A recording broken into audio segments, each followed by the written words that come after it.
stretching holds no advantage for endurance runners. That's the conclusion of this meta-analysis study that we're going to look at today.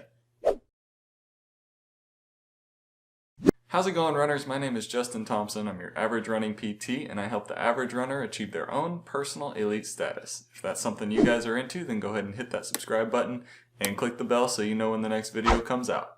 So leave me a comment down below and tell me if you agree with this statement. And I'm going to read directly from the conclusion of this study that I just read through and I'm kind of looking through right now. The conclusion of the whole study was this. It appears stretching may hold significance for certain exercise disciplines. However, it can be concluded that it holds no advantage for endurance runners and is not the solution to improving performance or reducing injury prevalence.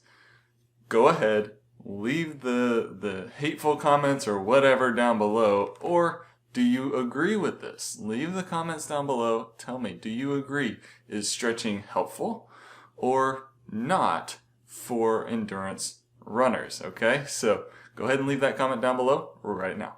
So that is obviously a very, very bold statement, but this study was not just a single study, it was a culmination. It's a conclusion of a bunch of different studies. So it was actually kind of a meta-analysis that kind of gathered in all these different studies that have been done over the years and brought all of it together to create one conclusion off of all of that. So really, really bold statement to say that stretching is of no use whatsoever to runners for either performance or injury prevention. So now before we get too far into this, I want you to leave a comment and let me know, do you do stretching? Do you stretch in any way? And I'm talking more specifically about static stretching, okay? Static stretching where you reach to a certain point, you feel tension in a muscle, and you hold for a period of time. Do you do static stretching? And why do you do static stretching? Do you do it for performance? Do you do it for injury prevention, or do you do it just because it makes you feel good? Now there are a few claims that this study makes, and one of them is that stretching reduces your running economy. So what is running economy? Basically, it is you're running at a certain speed and you're using a certain amount of energy to do it. So if two people are running at 10 miles per hour, but one person is only using this much energy, but somebody else is using this much energy, then the one that's using less energy has a better running economy. Okay, so the claim then is that stretching reduces the running economy, meaning that whenever they do a stretch, they end up having to use more energy because they don't have the same amount of energy return after doing stretching. So again, it reduces running economy because it reduces the musculotendinous stiffness and energy and elastic potential. Okay, so if you do a stretching session, say for your calves and Achilles, right? So that complex on the back side of your ankle and lower leg. So if you were to do a stretch for that muscle, then they say that you will have a reduced running economy for about an hour after you do that stretching session. So this is why it's been said for many years that a lot of people, they don't do static stretching before a run anymore. So before doing a run, it's been widely circulated in the recent years that you don't want to do a static stretch because it reduces the amount of energy return that you get, and it's much, much better to do an active warm-up to loosen up the muscles a little bit more naturally and to still maintain that energy return with your normal running gait. So again, we're talking about decreasing the musculotendinous stiffness and the elastic potential, which then means that you are going to have to increase the amount of work that the muscles are actually having to do in order to run at the same speed. So think about it this way. If you have two springs, and if you use a strong spring, like a really solid strong spring, you compress it all the way down and let it go, it's going to shoot up into the air, and it's going to go and it's going to return that energy really, really efficiently because it's got a lot stored up in there. Now, if you take a less stiff spring and you compress it all the way down and let it go, it's not going to return nearly as much energy. Okay, so you want to make sure that you have enough stiffness in those tendons in order to return energy extremely efficiently. If you don't, then you're going to have to overcome that with increased muscular activity. And whenever you increase your muscular activity, now you're using up a lot of the energy that's flowing through your body. You'll use up more carbs, you'll use up more fat for energy, and your muscles will get more and more tired because they're working harder and harder and harder rather than relying on that passive energy return that gets stored up in your tendons.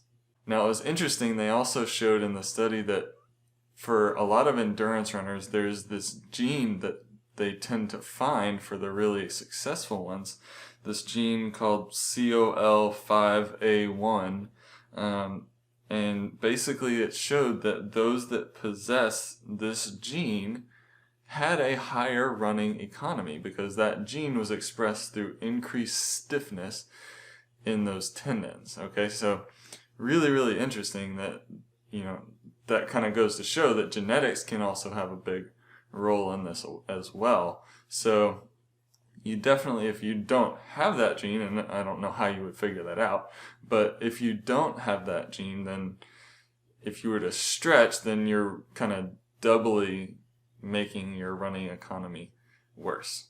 Now, what about stretching after the fact? What about after your run? Is it of any benefit at all to do a stretching session? Because, a lot of people have reported that you have decreased soreness or decreased pain or whatever after a run, or you can potentially decrease the longevity or the intensity of that soreness with a stretching session after a hard run. And basically what a lot of the studies are showing that are being concluded in this one meta-analysis is that there's really not a lot of evidence to support that.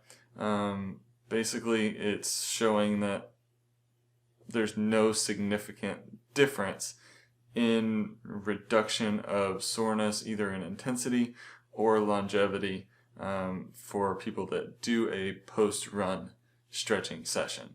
And similarly, whenever people do stretching either before or after a run, the studies are showing that it does not have any effect on injury reduction. So the prevalence of injuries in people that do stretch versus the prevalence of injuries in people that don't stretch is virtually the same. So then the question is, Justin, how do you implement stretching as a physical therapist? Do you use it at all? And yes, I do. So here we're sitting here talking about what this study's showing, and does it improve injury reduction, or does it reduce injuries? Does it improve performance? And it's basically concluding that no, it doesn't, but I still use it. So why? So the only time I'm going to use static stretching is if the person that's coming in to see me is having an altered gait pattern. Okay, so if their injury or their reduction in performance is due to a specific gait alteration, whether due to pain or vice versa, then I'm gonna implement some static stretching for that. And the reason is because I do want to be able to relax certain muscles. More often than not, that's something like the hip flexors or the calf, because it doesn't allow them to go through a full stride. It doesn't allow them to go through a full gait cycle. So the only time I am going to provide static stretching is if they cannot do a normal gait pattern, and and if a normal dynamic warm-up doesn't help to restore that pattern on its own. So let's talk about the hip flexors for a second. And if you don't have a full expression of hip extension, so kicking that leg back behind you and getting that hip to extend back behind you at the push-off phase of running, then you're going to be lifting that foot much sooner than you're ready, much sooner than your body's recoil is able to respond. So you want to be able to have that full range of motion for a normal running pattern. And if you're not able to express that full range of motion, then I am way more than willing to give you a static stretch so that you have a reduced sensitivity of stretch whenever you're pushing through that range of motion, so that you can actually express that range of motion in your running, and you can then run faster because you can utilize your glutes much more effectively. Okay, so that's one example. There's plenty of other examples that I could use, but static stretching I will only use if the person cannot restore their normal gait pattern with a dynamic warm-up. And just so I'm clear, I'm never going to give somebody just a static stretch. I'm actually going to stretch and then train that person's muscle, train that muscle that we've just stretched in that new range of motion. So I don't want to give somebody more mobility than they can actually control. So you're going to first do a stretch, and then after that you're probably going to end up doing some kind of exercise to strengthen or support that new range of motion that you've just gained. So that's all for today, guys. Go ahead and hit that thumbs up for me. I really appreciate that. And leave me a comment. Tell me, am I right? Am I wrong? What are your opinions on, static stretching, whether it's helpful, whether it's not, whether you like to do it, and why. But that's it for today, guys. So head on out there, seek your elite. God bless, and I'll see you next time.